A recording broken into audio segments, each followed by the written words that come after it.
ਸੰਦੀਪ ਸਿੰਘ ਤੇ ਦੋਸ਼ ਲਾਉਣ ਵਾਲੀ ਪੀੜਤ ਨੇ ਇੱਕ ਹੋਰ ਦੋਸ਼ ਲਾਇਆ ਜੀ। ਬਿਲਕੁਲ, ਦੇਖੋ ਇਹ ਸੰਦੀਪ ਸਿੰਘ ਉਹ ਕਹਿ ਲਈਏ ਆਪਾਂ ਕਿ ਸੰਦੀਪ ਸਿੰਘ ਖਿਡਾਰੀ ਹੈ ਜਿਸ ਨੇ ਪੂਰਾ ਸਿੱਕਾ ਚਲਾਇਆ ਹਾਕੀ ਦੇ ਜਗਤ ਦੇ ਵਿੱਚ। ਤਾਂ ਫਿਰ ਉਸ ਤੋਂ ਬਾਅਦ ਸਿਆਸਤ ਦੇ ਵਿੱਚ ਆ ਜਾਂਦਾ ਹੈ ਸੰਦੀਪ ਸਿੰਘ ਤੇ ਚੁਣਿਆ ਜਾਂਦਾ ਤੇ ਚੁਣਨ ਤੋਂ ਬਾਅਦ ਫਿਰ ਉਹਨੂੰ ਦਿੱਤਾ ਜਾਂਦਾ ਖੇਡ ਮੰਤਰਾਲਾ ਹਰਿਆਣੇ ਦਾ।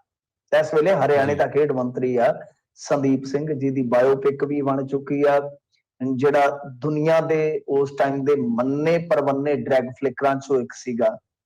ਬੜਾ ਸਪੀਡੀ ਕਹਿ ਲਓ ਉਹਦਾ ਮਤਲਬ ਕਿ ਡਰੈਗ ਫਲਿਕ ਹੁੰਦਾ ਸੀਗਾ। ਤਾਂ ਖੈਰ ਚਲੋ ਇਹ ਸਾਰਾ ਕੁਝ ਰਿਹਾ। ਤਾਂ ਇਹਦੇ ਤੇ ਇੱਕ ਜੂਨੀਅਰ ਐਥਲੈਟਿਕ ਕੋਚ ਹੈ ਬੀਬੀ, ਉਹਨੇ ਦੋਸ਼ ਲਾਏ ਸਨ।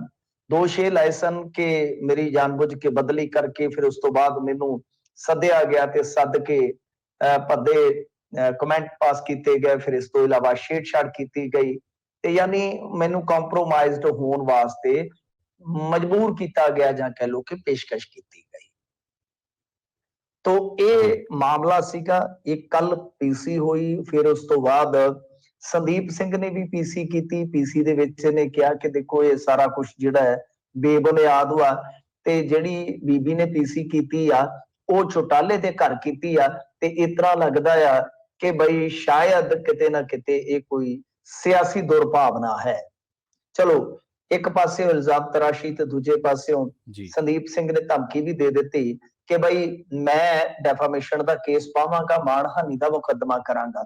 ਪਰ ਜਿਵੇਂ ਹੀ ਅੱਜ ਦਾ ਦਿਨ ਚੜਿਆ ਤਾਂ ਅੱਜ ਉਹ ਬੀਬੀ ਖੁਦ ਫਿਰ ਐਸਐਸਪੀ ਦਫ਼ਤਰ ਜਾਂਦੀ ਆ, ਉੱਥੇ ਜਾ ਕੇ ਸ਼ਿਕਾਇਤ ਦਰਜ ਕਰਵਾਉਂਦੀ ਆ ਕਿ ਜਿਵੇਂ ਹੀ ਮੈਂ ਕੱਲ ਪੀਸੀ ਕੀਤੀ, ਇਹ ਮਾਮਲਾ ਪ੍ਰਕਾਸ਼ ਦੇ ਵਿੱਚ ਲਿਆਂਦਾ, ਤਿਵੇਂ ਨਾਲ ਦੀ ਨਾਲ ਮੈਨੂੰ ਧਮਕੀਆਂ ਮਿਲਣੀਆਂ ਸਟਾਰਟ ਹੋ ਗਈਆਂ। ਅੱਜ ਕੱਲ ਇਹ ਵੀ ਇੱਕ ਬੜਾ ਟ੍ਰੈਂਡ ਚੱਲ ਰਿਹਾ। ਇੱਕ ਪੱਤਰਕਾਰ ਵੀ ਹੁਣੇ ਰੋ ਰਿਹਾ ਸੀਗਾ ਕਿ ਮਤਲਬ ਕਿ ਸਵਾਲ ਚੁੱਕ ਰਿਹਾ ਸੀਗਾ ਕਿ ਮੈਂ ਅਮਰਤਪਾਲ ਸਿੰਘ ਤੇ ਸਵਾਲ ਚੁੱਕੇ ਤੇ ਮੈਨੂੰ ਗਾਲਾਂ ਪੈ ਰਹੀਆਂ ਨੇ। ਹੁਣ ਗਾਲਾਂ ਕੱਢਣ ਵਾਲੇ ਕੌਣ ਲੋਕ ਨੇ, ਉਹ ਤਾਂ ਬਾਈ ਕੁਛ ਨਹੀਂ ਕਿਹਾ ਜਾ ਸਕਦਾ। ਤਾਂ ਗੱਲ ਇਹ ਹੈ ਕਿ ਇਹ ਸਾਰਾ ਕੁਛ ਹੁੰਦਾ ਹੈ। ਜਿਵੇਂ ਹੀ ਕੋਈ ਬੰਦਾ ਕੋਈ ਇਸ ਤਰ੍ਹਾਂ ਕਿਸੇ ਵੀ ਲਾਈਮਲਾਈਟ ਚ ਆਉਂਦਾ, ਕਿਸੇ ਤੇ ਇਲਜ਼ਾਮ ਲਾਉਂਦਾ, ਤਾਂ ਨਾਲ ਦੀ ਨਾਲ ਫਿਰ ਉਹਨਾਂ ਦੇ ਸਮਰਥਕ ਜਿਹੜੇ ਹੁੰਦੇ ਆ ਜਾਂ ਕਹਿ ਲਓ ਕਿ ਕੁਛ ਜਿਹੜੇ ਫੇਕ ਆਈਡੀਆਂ ਵਾਲੇ ਉਹ ਆ ਜਾਂਦੇ ਆ। ਇਹ ਬੀਬੀ ਕਹਿੰਦੀ ਆ ਕਿ ਮੈਨੂੰ ਬਹੁਤ ਜ਼ਿਆਦਾ ਟਾਰਗੇਟ ਕੀਤਾ ਗਿਆ, ਫੇਕ ਆਈਡੀਜ਼ ਜਾਂ ਹੁਣ ਪਤਾ ਨਹੀਂ ਅਸਲ ਆਈਡੀਜ਼। ਤਾਂ ਇੱਥੋਂ ਤੱਕ ਕਿ ਧਮਕੀਆਂ ਤੋਂ ਇਲਾਵਾ ਮੈਨੂੰ ਇਹ ਕਿਹਾ ਗਿਆ ਕਿ ਤੂੰ ਸਮਝੌਤਾ ਕਰ ਲਾ, ਪਰ ਮੈਂ ਸਮਝੌਤਾ ਨਹੀਂ ਕਰਾਂਗੀ। ਤਾਂ ਇਹ ਕਾਫੀ ਮਾਮਲਾ ਗੰਭੀਰ ਹੋ ਜਾਂਦਾ ਕਿਉਂਕਿ ਇੱਕ ਤਾਂ ਉਸ ਬੀਬੀ ਨੇ ਇਹ ਸਾਰੇ ਦੋਸ਼ ਲਾਏ ਨੇ ਕਿ ਮੈਨੂੰ ਬਹੁਤ ਜ਼ਿਆਦਾ ਇਹਨਾਂ ਵੱਲੋਂ ਪ੍ਰਤਾੜਿਤ ਕੀਤਾ ਗਿਆ, ਸ਼ੋਸ਼ਿਤ ਕੀਤਾ ਗਿਆ ਤੇ ਇਸ ਤੋਂ ਇਲਾਵਾ ਫਿਰ ਇਹ ਕਿਹਾ ਜਾ ਰਿਹਾ ਕਿ ਸਮਝੌਤਾ ਕਰ ਲਓ।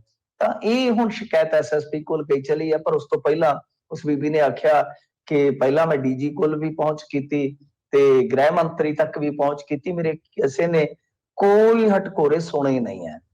ਤਾਂ ਹੁਣ ਦੇਖੋ ਸ਼ਿਕਾਇਤ ਵੀ ਦਰਜ ਹੋ ਗਈ ਹੈ ਤਾਂ ਮਾਮਲਾ ਮੀਡੀਆ 'ਚ ਵੀ ਆ ਗਿਆ। ਇਨਵੈਸਟੀਗੇਸ਼ਨ ਹੁੰਦੀ ਹੈ ਕਿ ਨਹੀਂ ਹੁੰਦੀ ਇਹ ਦੇਖਣਾ ਹੋਏਗਾ। ਪਰ ਭਾਰਤੀ ਜਨਤਾ ਪਾਰਟੀ ਲਈ ਇਹ ਇੱਕ ਤਰ੍ਹਾਂ ਨਾਲ ਕਹਿ ਲਓ ਕਿ ਹੈ ਨਮੋਸ਼ੀਜਨਕ ਪਰਿਸਥਿਤੀ ਹੈ ਇਸ ਵੇਲੇ।